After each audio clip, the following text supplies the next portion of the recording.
আসসালামু আলাইকুম। আপনি কি জানেন পৃথিবীর প্রতিটি মানুষের জীবনে একবার হলেও এমন কিছু অনুভব করে যার কোনো ব্যাখ্যা সে খুঁজে পায় না। কখনো হঠাৎ পরিচিত গন্ধ, কখনো মনে হয় কেউ পাশে দাঁড়িয়ে আছে, কখনো স্বপ্নে এমন কারো দেখা পাওয়া যে তো অনেক আগেই মারা গেছে।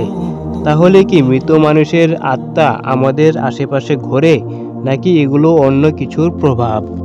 আজকের ভিডিওতে আমরা এমন একটি রহস্য নিয়ে কথা বলবো যা শতাব্দীর পর শতাব্দী ধরে মানুষকে ভাবিয়ে তুলেছে।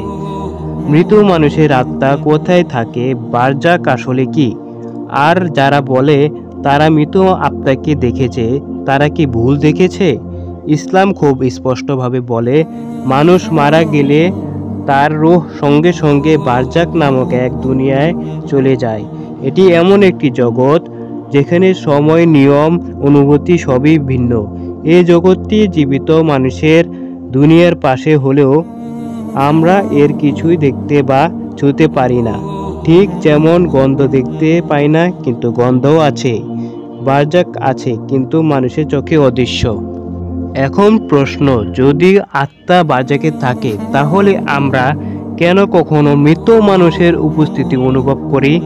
অনেক আলেম বলেন মানুষের আসল আত্মা পৃথিবীতে ঘোরে না, কারণ আল্লাহ প্রতিটি আত্মাকে তার জায়গায় বেঁধে রেখেছেন।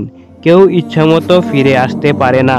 তাহলে স্বপ্নে মৃত মানুষের দেখা, হঠাৎ কারো অনুভব করা, অথবা মনে হওয়া কেউ পাশে আছে, ইসলাম বলে এগুলোর বেশিরভাগই হয় দুই কারণে। নাম্বার 1, স্বপ্নে রূহের সাক্ষাৎ। আল্লাহ চাইলে মৃত আত্মা স্বপ্নে আসতে পারে, আপনাকে সতর্ক করতে, শান্ত করতে বা উপদেশ দিতে।